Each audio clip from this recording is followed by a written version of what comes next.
ঘোষাল তোমার কাছে আসি একটু। অয়ন, তুমি বিভিন্ন জায়গায় যাচ্ছ, বিভিন্ন যে মন্দিরগুলো রয়েছে এবং সেই সঙ্গে বারোয়ারি পুজোগুলো, যেগুলোতে একেবারে মহা ধুমধাম করে মা কালীর আরাধনা পর্ব ইতিমধ্যে শুরু হয়েছে। এখন কোথায় আছো অয়ন এবং কি ছবি?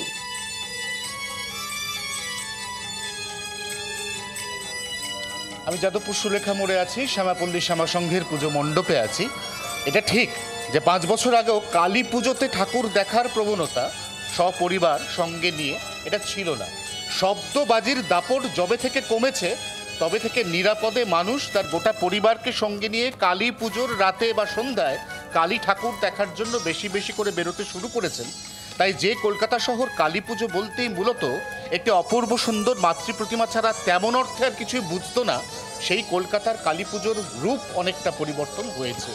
এই মুহূর্তে শ্যামাপল্লী শ্যামা সংঘের যে পুজো মণ্ডপের ছবি আমরা দেখাচ্ছি, সেখানে আমরা মা কালীকে ভারত মাতা রূপে দেখছি। আমি আগে আমার ক্যামেরা বন্ধু অরিন্দমকে অনুরোধ করব, আমি থিম সম্পর্কে দু চার কথা বলতে বলতেই ভারত মাতার আদলে এই যে তৈরি হওয়া কালী প্রতিমা, এটা তো বিস্ময়কর কালী প্রতিমা। এরকম কালী প্রতিমা শুধু কলকাতায় কেন, কালী পুজোর জন্য বিখ্যাত বারাসাত, নৈহাটি, সেখানেও দেখা গেছে কিনা খুব সন্দেহ আছে। অন্তত আমার নিজের ব্যক্তিগতভাবে মনে পড়ছে না।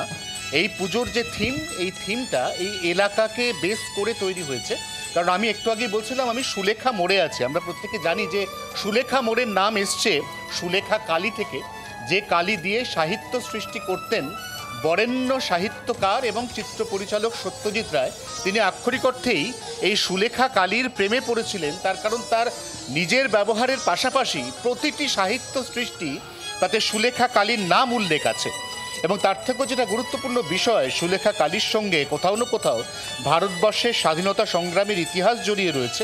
তাই এবার থিমের নাম 1934, স্বদেশে তৈরি স্বদেশের জন্য।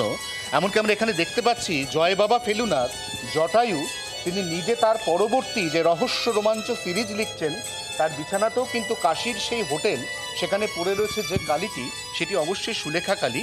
এরকমই সুলেখা কালীর নানা রকমের ইতিহাস এখানে একটু একটু করে বিভিন্ন আঙ্গিকে মণ্ডপে সাজিয়ে তোলা হয়েছে। কারণ সুলেখা কালীর কারখানাটি আর নেই।